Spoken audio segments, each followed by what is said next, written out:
बिस्मिल्लाहिर्रहमानिर्रहीम। अस्सलामुअलैकुम स्टूडेंट्स हम BSN थर्ड सेमेस्टर की सब्जेक्ट एडल्ट हेल्थ नर्सिंग पढ़ रहे हैं। एडल्ट हेल्थ नर्सिंग में हमने यूनिट 4 रिप्रोडक्टिव डिसऑर्डर्स स्टार्ट किए हैं। रिप्रोडक्टिव डिसऑर्डर्स में इसका जो पार्ट ए है फ़ीमेल रिप्रोडक्टिव डिसऑर्डर्स वो हमने स्टार्ट कर लिया था। डिज़ीज़ नंबर 1 कंप्लीट हो चुका। डिज़ीज़ नंबर 2 का फर्स्ट पार्ट कंप्लीट है और इसका सेकंड पार्ट जो है इस वीडियो लेक्चर में कंप्लीट करेंगे।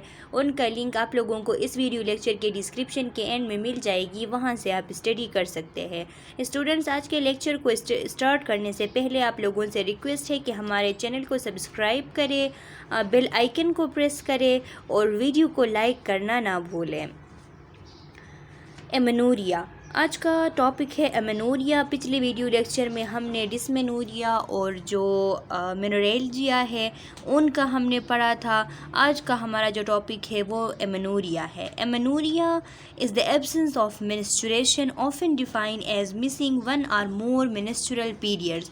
एमेनोरिया स्टूडेंट्स ये जो एब्सेंस ऑफ मेंस्ट्रुएशन है, एब्सेंस ऑफ मेंस्ट्रुअल साइकिल्स है, इसको हम कहते हैं एमेनोरिया। इस तरह इसको डिफ़ाइन करते हैं कि one or more menstrual periods अगर मिसिंग हो गए तो इसको हम एमेनोरिया कहेंगे। इसके 2 टाइप्स है। जो मेन टाइप्स इसके हैं, एक प्राइमरी एमेनोरिया होता है और दूसरा सेकेंडरी एमेनोरिया होता है। Primary amenorrhea refer to absence of menstruation in someone who has not had a period by age 15। यानी वो एब्सेंस ऑफ मेंस्ट्रुएशन जो कि एक बंदे में हो कि वो बंदा उसको यानी 15 इयर्स हो चुके हैं लेकिन उसको एक दफ़ा भी जो है मेंस्ट्रुअल पीरियड्स यानी मेंस्ट्रुएशन स्टार्ट नहीं हुआ, तो इसको हम कहते हैं ये प्राइमरी एमेनोरिया है। यानी बिल्कुल उसको एक दफ़ा भी मेंस्ट्रुएशन नहीं हुआ है, इसको प्राइमरी एमेनोरिया कहा जाता है। और secondary amenorrhoea refer to the absence of 3 or more periods in a row by someone who had period in the past। यानी अगर पीरियड में एक बंदा जो है उसको मेंस्ट्रुएशन होती रही है लेकिन बाद में आके उसका 1 पीरियड या मोर देन 1 पीरियड जो है अगर रुक जाए, स्टॉप हो जाए, तो इसको हम कहेंगे सेकेंडरी एमेनोरिया। यानी प्राइमरी एमेनोरिया वो एमेनोरिया के एज 15 हो गया है लेकिन अभी तक एक दफ़ा भी मेंस्ट्रुएशन नहीं हुई है, तो उसको प्राइमरी एमेनोरिया। और मेंस्ट्रुएशन होती रही है पास्ट में लेकिन अभी आके एक मेंस्ट्रुअल साइकिल या एक से ज़्यादा मेंस्ट्रुअल साइकिल रुक गए हैं, स्टॉप हो गए हैं, तो इस कंडीशन को कहा जाता है secondary amenorrhoea. Pregnancy is the most common cause of secondary amenorrhea, although problems with hormone also cause secondary amenorrhea। जो प्रेगनेंसी होती है ये भी काज होती है सेकेंडरी एमेनोरिया की, लेकिन प्रेगनेंसी एक नेचुरल काज है यानी एक फिजियोलॉजिकल प्रोसेस है जिसकी वजह से एमेनोरिया होता है अनटिल द बेबी के बर्थ तक। और जो कुछ इस तरह हार्मोनल प्रॉब्लम्स भी होती है जिनकी वजह से सेकेंडरी एमेनोरिया हो जाता है। काजेज़ क्या है एमेनोरिया के? कुछ नेचुरल काज होती है और कुछ नेचुरल काजेज़ नहीं होते। जो नेचुरल एमेनोरिया है वो कौन सा है स्टूडेंट्स? तो लिखा है यहाँ पे कि during the normal course of your life you may experience amenorrhoea for natural reasons. जो नॉर्मल कोर्स ऑफ लाइफ होता है यानी जो नॉर्मल कंडीशन होती है उसमें एमेनोरिया जो है वो एक्सपीरियंस हो सकता है जिसके कुछ नेचुरल रीजंस होते हैं, जैसा कि प्रेगनेंसी है। प्रेगनेंसी की वजह से थ्रू आउट प्रेगनेंसी मेंस्ट्रुएशन रुक जाती है तो ये एक नेचुरल एमेनोरिया कहा जाता है इसको। ब्रेस्ट फीडिंग के दौरान जो ब्रेस्ट फीडिंग की जो जितनी भी मुद्दत होती है उसमें एमेनोरिया होता है। मेनोपॉज यानी अबाउ जो 50 इयर्स के फीमेल्स होते हैं उनमें एमेनोरिया हो जाता है, मेंस्ट्रुएशन की एब्सेंस हो जाती है, तो इसको कहते हैं नेचुरल एमेनोरिया। कंट्रासेप्टिव्स है। सम पीपल हु यूज़ यानी कंट्रासेप्टिव्स, ओरल कंट्रासेप्टिव्स या टेक बर्थ कंट्रोल पिल्स और ओरल कंट्रासेप्टिव्स एक ही चीज़ है। जो लोग ये पिल्स इस्तेमाल करते हैं तो शायद में भी उनको पीरियड्स ना हो, उनको एमेनोरिया हो सकता है। कुछ मेडिकेशंस होते हैं स्टूडेंट्स के, इन मेडिकेशंस की वजह से एमेनोरिया हो सकती है जिनमें एंटीसाइकोटिक ड्रग्स है, कैंसर कीमोथेरेपी के ड्रग्स है, एंटी डिप्रेसेंट ड्रग्स है। ये वो मेडिकेशंस है जिनकी वजह से एमेनोरिया हो सकता है। लाइफ स्टाइल फैक्टर्स है जिनकी वजह से एमेनोरिया हो सकता है, जिनमें लो बॉडी वेट है, excessive low body weight about 10% under normal weight interrupts many hormonal function in the body. यानी जो एक्सेसिव लो बॉडी वेट है उसकी वजह से बहुत सारे हार्मोनल फंक्शंस जो है बॉडी में उनमें रुकावटें आ जाती है। पोटेंशियली हेल्टिंग एवोल्यूशन, जिसकी वजह से जो ओव्यूलेशन है वो यानी हेल्टिंग हो जाता है, स्टॉप हो जाता है। Women who have an eating disorder such as anorexia or bulimia, यानी वो वुमेन्स जिनको ईटिंग डिसऑर्डर्स हो, जिनमें एनोरेक्सिया यानी भूख नहीं लगती और बुलीमिया एक ऐसी ओवर ईटिंग की कंडीशन है जिसमें बंदा जो है वो बहुत ही ज़्यादा ओवर ईटिंग कर लेता है, इसको कहते हैं बुलीमिया। ये डिसऑर्डर्स अगर किसी को हो, often stop having periods because of these abnormal hormonal changes, तो इनकी वजह से भी हार्मोनल चेंजेस आ सकते हैं और फिर उन हार्मोनल चेंजेस की वजह से पीरियड्स स्टॉप हो सकते हैं। एक्सेसिव एक्सरसाइज है, women who participate in activities require rigorous training such as ballet may find their menstrual cycle interrupted। यानी वो वुमेन जो कि वो ऐसी जो रिगोरस ट्रेनिंग होती है, रिगोरस ट्रेनिंग उनको रिक्वायर होती है, ऐसे एक्टिविटीज़ में पार्टिसिपेट करते हैं, यानी लगातार जो ट्रेनिंग उनको चाहिए होती है, जैसा कि जो बैलेट्स है यानी जो एक्ट्रेस वगैरह है जो डांसिंग वगैरह करते हैं, वो वुमेन्स उनको मेंस्ट्रुअल साइकिल्स जो है उनमें इंटरप्शन होती है यानी रुकावटें आती है। Several factor combine to contribute to the loss of period in athletes including low body fat, stress and high energy expenditure. यानी जो एथलीट्स होते हैं उनमें भी पीरियड्स लॉस हो जाती है क्योंकि उनमें बहुत ज़्यादा लो बॉडी वेट होता है, हाई एनर्जी एक्सपेंडिचर होती है और स्ट्रेस होती है। इस वजह से stress, mental stress can temporarily alter the functioning of your hypothalamus, an area of your brain that control the hormones that regulate your menstrual cycle। तो स्ट्रेस की वजह से जो मेंटल स्ट्रेस होती है ये टेम्पोरेली यानी टेम्पोररी टाइम के लिए जो हाइपोथैलेमस की फंक्शन होती है उसमें अल्टरेशन काज कर सकती है।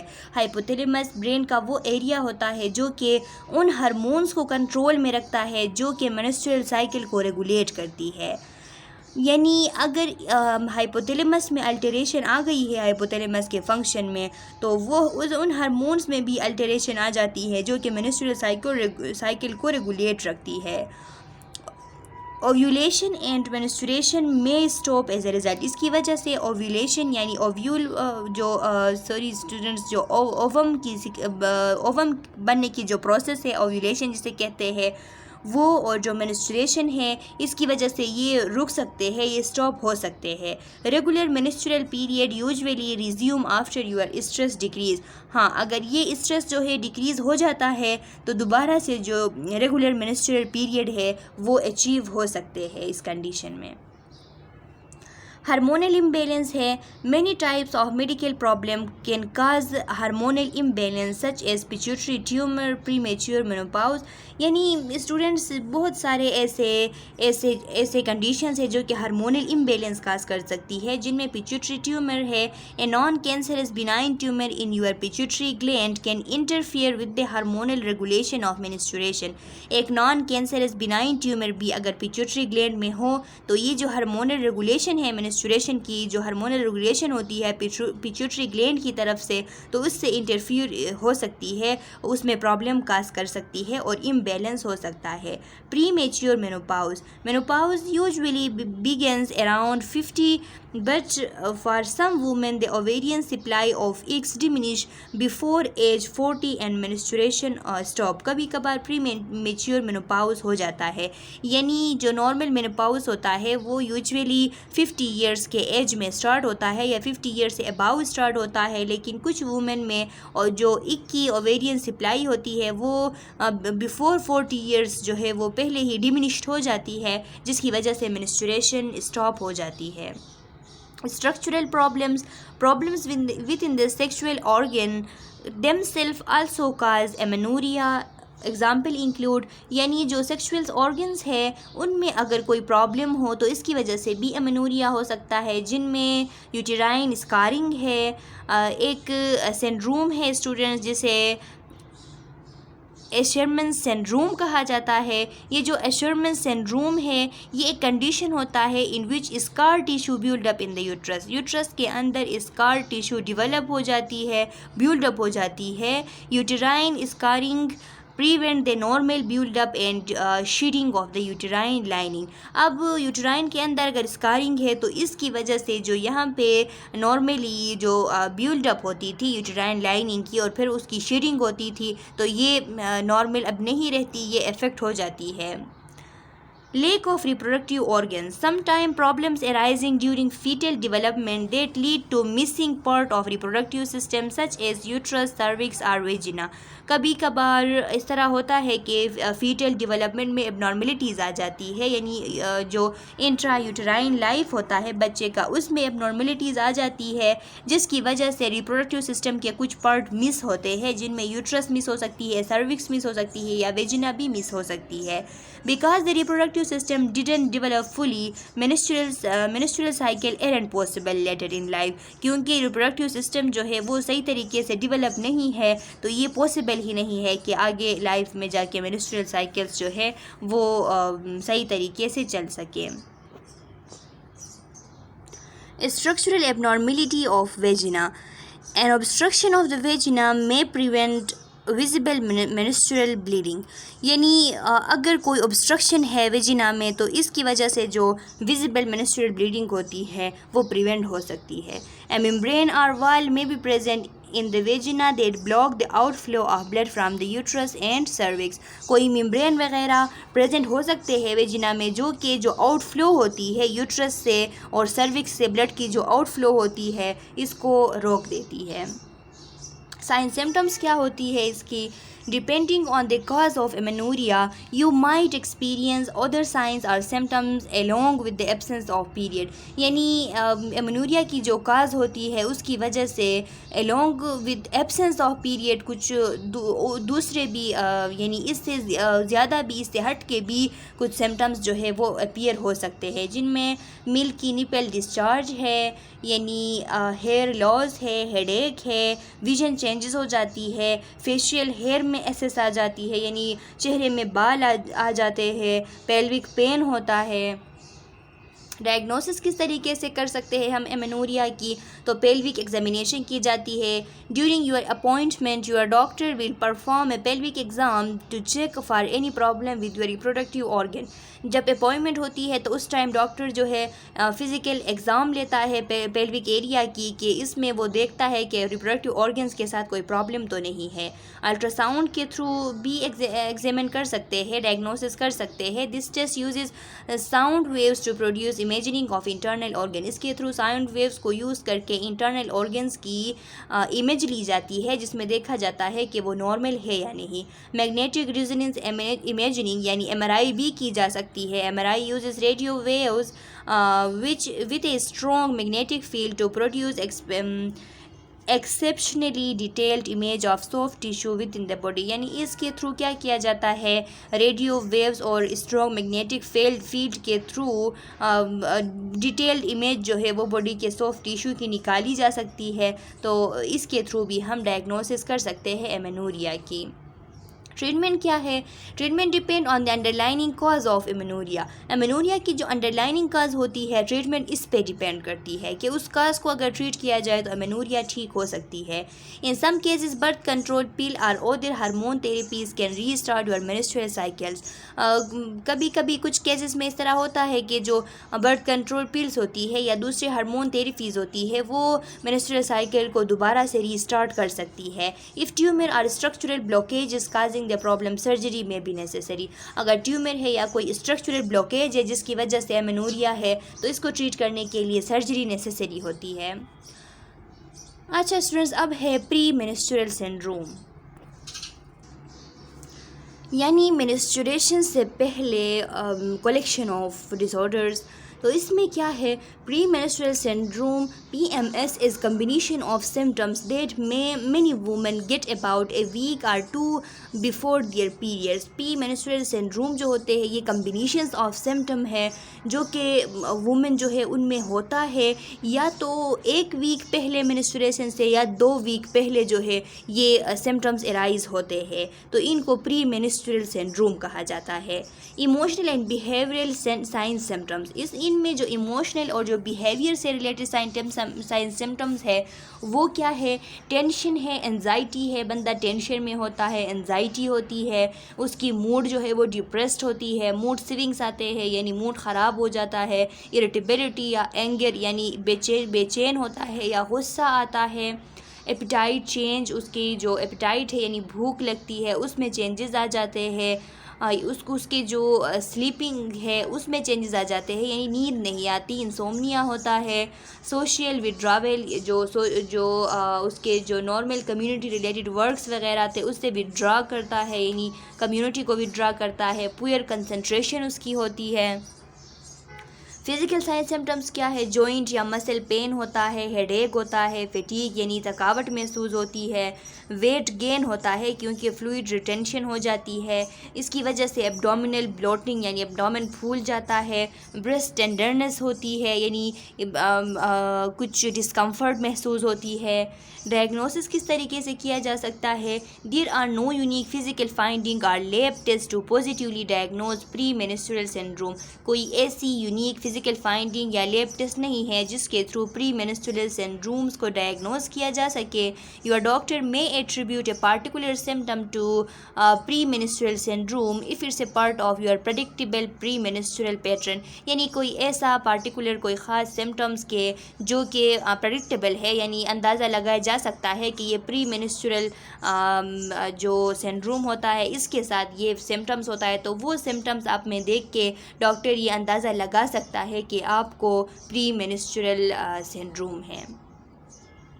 अच्छा स्टूडेंट्स, अब इसकी ट्रीटमेंट क्या है। For many women life style change can help relief pre menstrual syndrome symptoms, बहुत से वुमेन में लाइफ स्टाइल चेंजेस जो है वो हेल्प कर सकते हैं कि जो प्री मेंस्ट्रुअल सिम्टम्स होते हैं ये रिलीव हो सकते हैं, but depending on the severity of your symptoms your doctor may prescribe 1 और more medication for premenstrual syndrome, यानी जो सीवियरिटी होती है सिम्टम्स की उसको देख के डॉक्टर में भी 1 या मोर देन 1 मेडिकेशन जो है वो प्रिस्क्राइब कर सकता है, जैसा कि एंटी डिप्रेसेंट है। अच्छा स्टूडेंट्स, तो इसके लिए हमने कहा था कि एंटी डिप्रेसेंट यूज़ किया जा सकता है, यानी एंटी डिप्रेसेंट में selective antidepressant have been successful in reducing mood symptoms को ये जो एंटी डिप्रेसेंट है ये मूड सिम्टम्स को ठीक कर सकती है। Non steroidal anti inflammatory drugs हम यूज़ कर सकते हैं, यानी जो पीरियड की ऑनसेट है उससे पहले या फिर पीरियड के दौरान भी यूज़ कर सकते हैं। आइब्रोफिन फॉर एग्ज़ाम्पल यूज़ कर सकते हैं, तो इससे पेन रिलीव हो सकती है। डायूरेटिक यूज़ कर सकते हैं, जो बॉडी के अंदर जो ब्लॉटिंग होती है प्री मेंस्ट्रुअल सिंड्रोम्स की वजह से, तो उस ब्लॉटिंग को ठीक करने के लिए, उस ब्लॉटिंग को प्रिवेंट करने के लिए डायूरेटिक्स जो है वो यूज़ किए जा सकते हैं।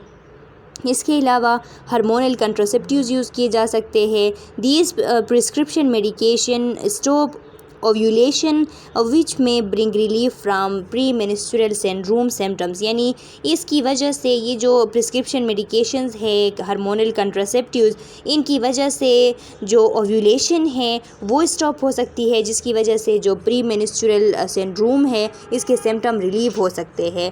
अब स्टूडेंट्स, मेंस्ट्रुअल डिसऑर्डर्स जो जितने भी हमने पढ़ लिए, इसके लिए रिस्क फैक्टर क्या है, एज है, वेट है बंदे की, बीइंग एक्सेसिवली ओवरवेट या अंडरवेट दोनों कंडीशन में जो है मेंस्ट्रुअल अबनॉर्मलिटीज़ पैदा हो सकते हैं, प्रेगनेंसी की हिस्ट्री है, स्मोकिंग है, स्ट्रेस है, इसकी कम्प्लिकेशंस क्या है। जितने भी मेंस्ट्रुअल डिसऑर्डर्स हमने पढ़ लिए तो उनकी कम्प्लिकेशन में एनीमिया हो सकती है, यानी menorrhagia is the most common cause of anaemia. Severe anaemia which are not treated can lead to heart problem, यानी मेनोर्जिया जो है वो काज होती है एनीमिया की, क्योंकि ज़्यादा ब्लीडिंग होती है तो ब्लड लॉस हो जाती है, और जो सीवियर एनीमिया होता है वो हार्ट प्रॉब्लम काज करती है। इनफर्टिलिटी है, इनफर्टिलिटी यानी some condition associated with heavy bleeding such as ovulation abnormalities, fibroid or endometriosis can contribute to infertility। कुछ कंडीशंस जैसा कि हेवी ब्लीडिंग है,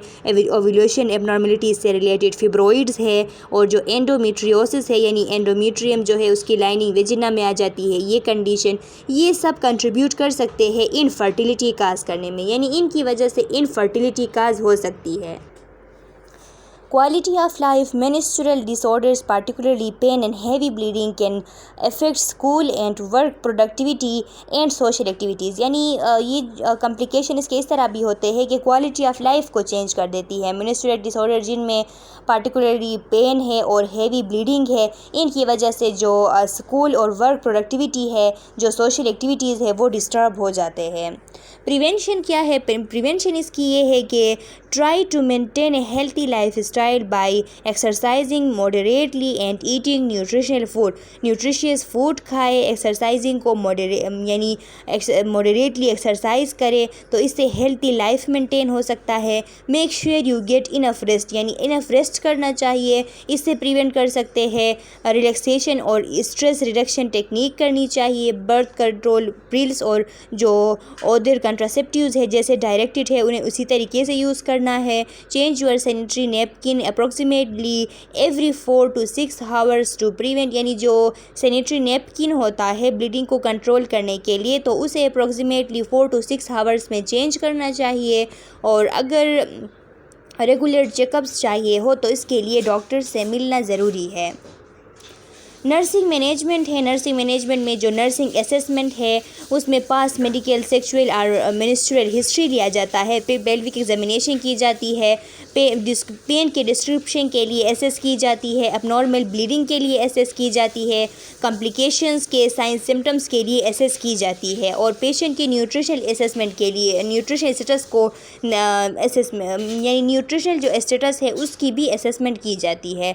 डायग्नोसिस तो मुख्तलिफ डायग्नोसिस है, इसमें एक्यूट पेन से रिलेटेड डायग्नोसिस लिख सकते हैं, इम्बैलेंस न्यूट्रिशन से रिलेटेड लिख सकते हैं, risk for fluid volume deficit से रिलेटेड लिख सकते हैं, इनइफेक्टिव इंडिविजुअल कॉपिंग से रिलेटेड लिख सकते हैं, डिफिशिएंट नॉलेज से रिलेटेड भी लिख सकते हैं। प्लानिंग है, यानी अब प्लान हमारा क्या होगा कि पेन को रिलीव करना, पेशेंट को एडिक्वेट फ्लूइड वॉल्यूम जो है वो पेशेंट को सही तरीके से मेंटेन करना, पेशेंट को एजुकेट करना इसके मैनेजमेंट के बारे में, और कॉपिंग के जो कॉपिंग करने की सलाहियत है उसको इंक्रीज़ करना, और कॉम्प्लिकेशंस को प्रिवेंट करना। इंटरवेंशन इसके लिए क्या कर सकते हैं, तो एक्यूट पेन से रिलेटेड अगर हम कोई इंटरवेंशन करें, यानी एक्यूट पेन से रिलेटेड जो यूट्राइन कंट्रक्टिलिटी, हाइपरसेंसिटिविटी से रिलेटेड जो पेन होती है उसके लिए नर्सिंग इंटरवेंशन ये होती है कि एब्डोमेन को वार्म करना, मसाज करना, यानी थोड़ा सा लाइट एक्सरसाइज परफॉर्म करना, रिलैक्सेशन टेक्निक करना, और जो डायूरेसिस है वो एडमिनिस्टर करना। काउंसलिंग करना, पेशेंट को एजुकेशन देना, जो मेनोरिया की डाइवर्स काजेज़ है, यानी जो पॉसिबल इनफर्टिलिटी और जो इसकी जो डाइवर्स इसकी जो डाइवर्स काजेज़ होते हैं मेनोरिया के, वो समझाना ताकि पेशेंट जो है ख़ुद को उन डाइवर्स काजेज़ से महफूज रख सके। इसके बाद जो डायग्नोस्टिक टेस्ट होती है उनके बारे में पेशेंट को इन्फॉर्म करना कि इनका पर्पस क्या है, न्यूट्रिशनल काउंसलिंग करना, हेल्थी लाइफ स्टाइल एम्फेसाइज करना, और इसके अलावा उसके सीरम इलेक्ट्रोलाइट और जो ऑस्मोलरिटी है उसको देखना कि यानी अगर एबनॉर्मल है तो रिपोर्ट करना कि उसको ठीक कर सके। एक्टिव फ्लूइड लॉस है ब्लीडिंग की वजह से उसको मॉनिटर करना, और फिर जो एक्यूरेट यानी इनपुट और आउटपुट है उनको एक्यूरेट करना, उनको मेंटेन रखना। अब लास्ट में इवैल्यूएशन है स्टूडेंट्स के इवैल्यूएशन क्या हो सकती है, तो अगर सक्सेसफुल नर्सिंग इंटरवेंशंस की गई है तो फिर पेन रिलीव्ड होगी, वॉल्यूम जो है फ्लूइड वॉल्यूम मेंटेन होगी, पेशेंट की कोपिंग पैटर्न भी इम्प्रूव होगी, पेशेंट जो है डिज़ीज़ के बारे में अंडरस्टैंड कर सकेगा और कॉम्प्लिकेशन एब्सेंट होंगे। ये रेफरेंस है स्टूडेंट्स, इन रेफरेंस के थ्रू आप इस जो यूनिट है इसको डिटेल से पढ़ सकते हैं। ये कंप्लीट हो चुका। अगर आप लोगों का कोई क्वेश्चन है तो कमेंट सेक्शन में डाल ले, मैं नेक्स्ट वीडियो लेक्चर में आप लोगों के क्वेश्चन का आंसर करूँगी। चैनल को सब्सक्राइब करें, वीडियो को लाइक करें और बेल आइकन को प्रेस करें ताकि नेक्स्ट आने वाली नोटिफिकेशन जो है वो आप लोगों को जल्द से जल्द मिल सके।